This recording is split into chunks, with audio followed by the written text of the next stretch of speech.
Hi, this is D. Bethel, creator, writer, and artist of the Long John webcomic that you can find at longjohncomic.com.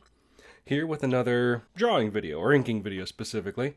This is another drawing from a order of the new book. And again, this is another one from a friend that I've known forever, and a friend with whom I share a passion for the British TV show Doctor Who. This is actually my friend Andrew. We co-host the Nerdy and Geeky Conversation podcast, a podcast for all intents and purposes. And especially early in the show's run, we talked a lot about, especially classic Doctor Who. And I bring that up because this is a drawing of one of Andrew's favorite doctors, the third Doctor, as played by Jon Pertwee. For those that don't know Doctor Who, it's a time travel show about this alien named the Doctor, whose time machine is in the shape of a British police box, like a telephone booth kind of thing. It's blue.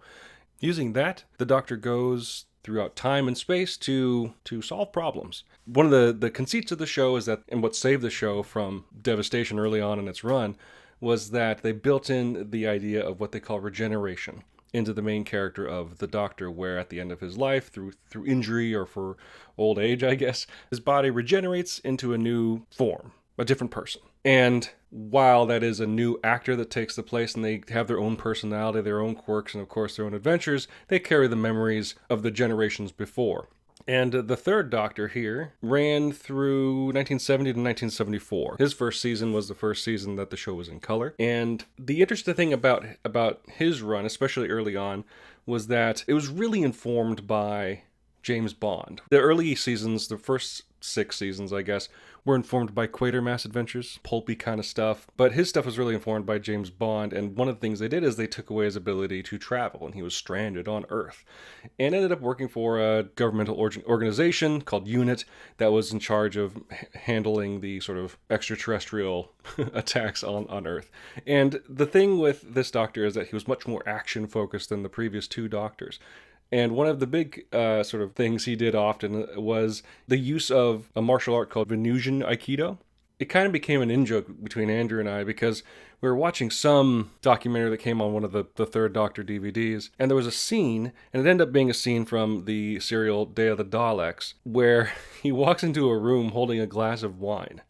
The Third Doctor does, and there's somebody ruffling through this room looking for something, and they attack the Doctor, and without dropping his glass of wine, he just throws the dude over his shoulder and then takes a nice swig of wine, and we thought it was the coolest damn thing we've ever seen. And with this sketch, I wanted to capture that kind of moment, but instead of wine, he's holding some sort of hard alcohol. And ready to go at a moment's notice to throw you over his shoulder. My style's a little different here. I went for more exaggerated proportions, doing the foreshortening there, and really leaning heavy into heavy outlines. Something I used to do a lot in my sort of teen years and early 20s. And I kind of got away from it the more I got into animation, and especially once I got back into drawing after an extended period of not drawing, I went less graphic heavy. One of the comic artists I follow on Instagram, Clayton Henry, does some beautiful stuff with like really delicate lines but really thick outlines. I'm like, let's go back to that. Let's see how it feels. And it was fun to do. It was a style that I was actually discouraged from during art classes when I was taking them in community college because they were concerned that it flattened out the drawing. And as a guy at that time who was an aspiring animator, I'm like, I want it to be. I want it to look like a cartoon. I want it to look like a drawing. I did abandon it, but not because I didn't think it was good technique. It was because my style had moved on, which, as you can probably assume, all artistic styles tend to do. I'm not the best at likenesses. I did my best to kind of make a cartoony likeness of Jon Pertwee, but it's not perfect. But that's okay. Andrew will, at the very least, know what which character it is I've drawn. Again, you can find my comic, Long John, at longjohncomic.com, or check out the new book for purchase for only $8 at the store, which you can find at newlongjohnbook.com. And that's about it. Hope you enjoyed it. I'm D. Bethel, and thank you for watching me draw.